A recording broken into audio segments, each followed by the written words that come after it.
So I wrote music during the night for 2 albums and recorded what we had during the day and just switching between the albums, recording whatever. Was it hard? I mean, do you write well under pressure, or? I guess I do. Okay. Because that's the way I worked for the last albums, you know. But not for this one. No. No, because of the experience we had with Damnation and Deliverance, it was bad. I was stressed out. The band wasn't doing well. We chose a studio which nothing was really working in there. You know, it was lots of technical problems. The engineer we had was drunk, and time pressure, money pressure.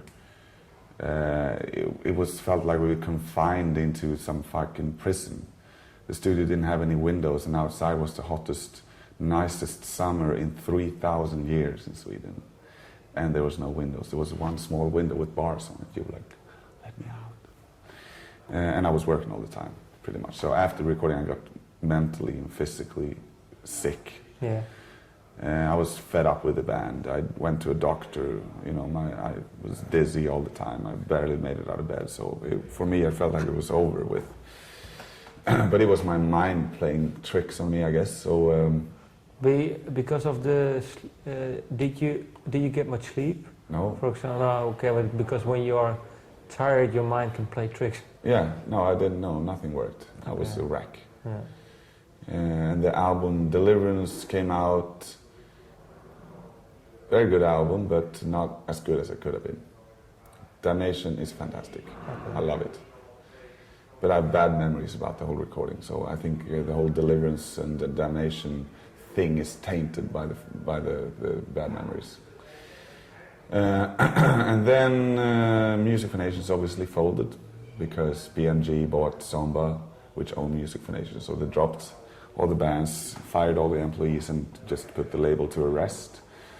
So we signed to Roadrunner, Dutch label, but we signed to the American office actually as the first European band ever to sign to the American, but it's a worldwide deal, and did the album down in the studio called Fascination Street in Örebro, same city where we recorded Morning Rise.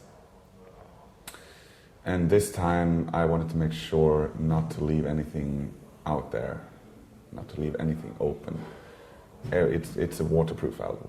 So that's why you wrote the songs beforehand and you took time?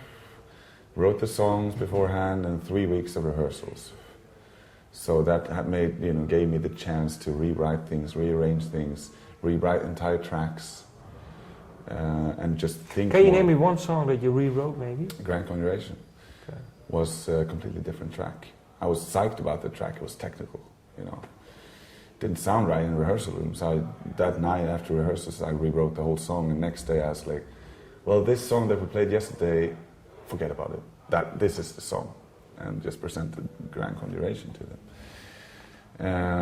Which obviously, had I been in the studio under the same circumstances as we recorded Deliverance and Damnation, it would have been that track that wasn't as good.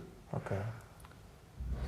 Because when you record under pressure or under such severe pressure, like we did Deliverance and Damnation, you just use whatever you got and make it done. You know, you don't reflect on the music until afterwards. But now I was sure about the music. I heard the songs, we've been playing them.